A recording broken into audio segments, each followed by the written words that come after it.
Ang magandang balita ayon kay Mateo, ika-4 na kabanata. Pagkatapos doon, si Jesus ay dinala ng Espiritu sa ilang upang tuksuhin ng Diablo.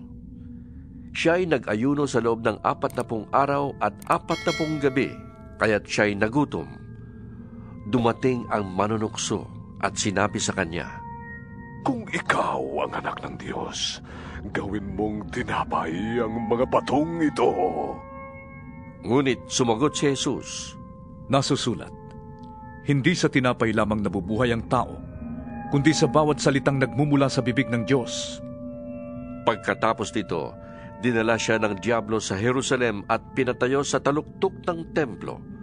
Sinabi nito sa kanya, "Kung ikaw ang anak ng Diyos, magpatihulog ka, sapagkat nasusulat, itatagubilin kanya sa kanyang mga anghel at aalalayan kanila sa kanilang mga kamay upang hindi ka matisod sa bato." Sumagot si Jesus, Nasusulat din naman, huwag mong susubukin ang Panginoon mong Diyos. Pagkatapos, dinala siya ng Diablo sa isang napakataas na bundok at ipinakita sa kanya ang lahat ng kaharian sa daigdig at ang kaningningan ng mga ito. At sinabi ng Diablo, "Ibibigay ko sa iyo ang lahat ng ito kung lulod ka at sasamba sa akin."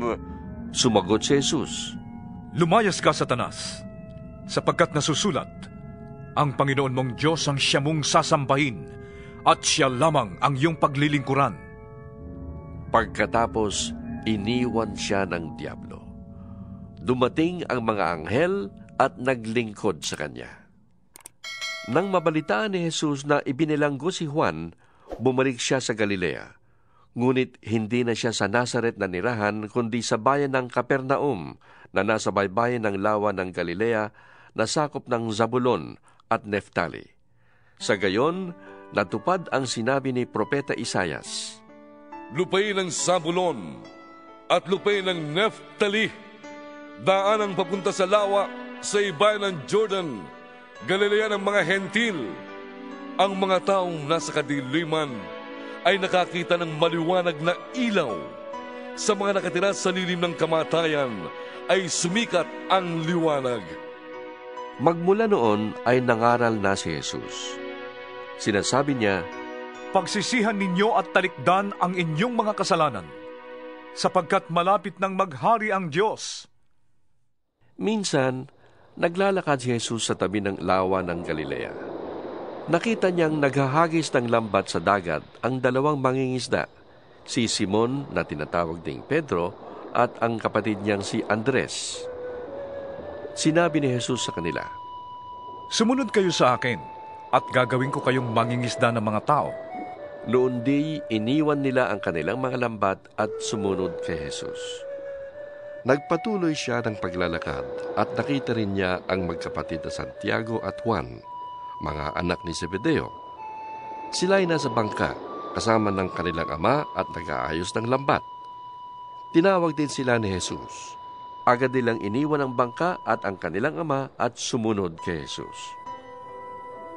Nilibot ni Jesus ang buong Galilea. Nagtuturo siya sa mga sinagoga at ipinapangaral ang magandang balita tungkol sa paghahari ng Diyos.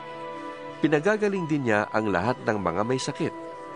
Siya ay nabantog sa buong Syria, kaya't dinadala sa kanya ang lahat ng may sakit at mga nahihirapan dahil sa iba't ibang karamdaman, mga sinasaniban ng mga demonyo, mga may epilepsya at mga paralitiko. Silang lahat ay kanyang pinagaling.